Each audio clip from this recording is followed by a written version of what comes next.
accomplishment of your thoughts will be fulfilled only with the plan and work of God. నీ ప్రణాళికలు ఏవి నెరవేరాలన్నా అందులో దేవుని సంకల్పం ఉండాలి.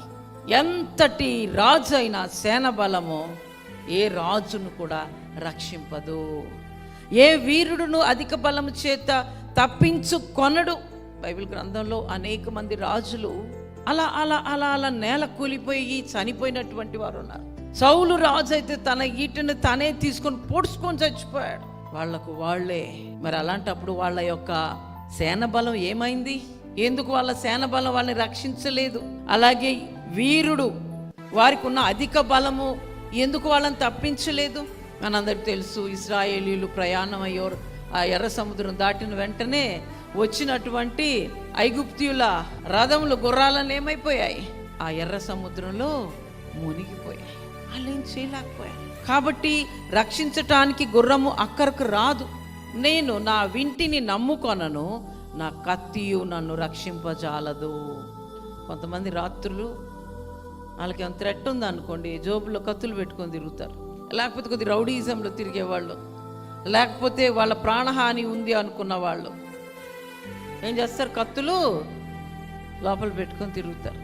అయితే ఇక్కడ అంటాడు, నా కత్తియు నన్ను రక్షింపజాలదు. కాబట్టి ఇక్కడ గుర్రాలు, రథాలు ఆ రోజుల్లో మిలిటరీలో ఒక భాగం. ఇప్పుడు మిలిటరీలో భాగం ఏంటి? పెద్ద పెద్ద బాంబులు, అవునా, మిసైల్స్. ఇప్పుడేంటి? మిసైల్స్ పైనుంచి వేసేస్తూ ఉంటారు. ఒక స్థావరాన్ని చూసుకొని అక్కడ వేసేస్తారు బాంబు. యుద్ధాలు జరుగుతున్నాయి మనకి ఇప్పుడు ఇజ్రాయెల్ మధ్య. ఈ మధ్య చాలా యుద్ధాలు, సిరియా, అలాగే చాలా యుద్ధాలు, ఉక్రెయిన్. ఈ యుద్ధాలన్నీ చూస్తుంటే ఇవాళ రేపు మూడో ప్రపంచ యుద్ధం వస్తుందట. మూడో ప్రపంచ యుద్ధం వస్తే అసలు భూమి ఏమి ఉండదండి, మొత్తం పోవటమే.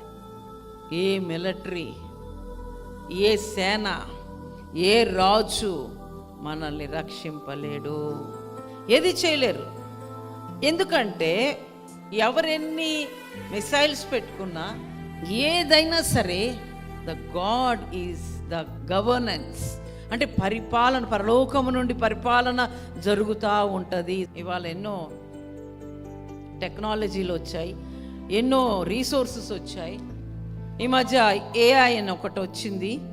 ఎన్ని వచ్చినా సరే దేవుని యొక్క పరిపాలన ఆయన చేస్తానే ఉంటాడు.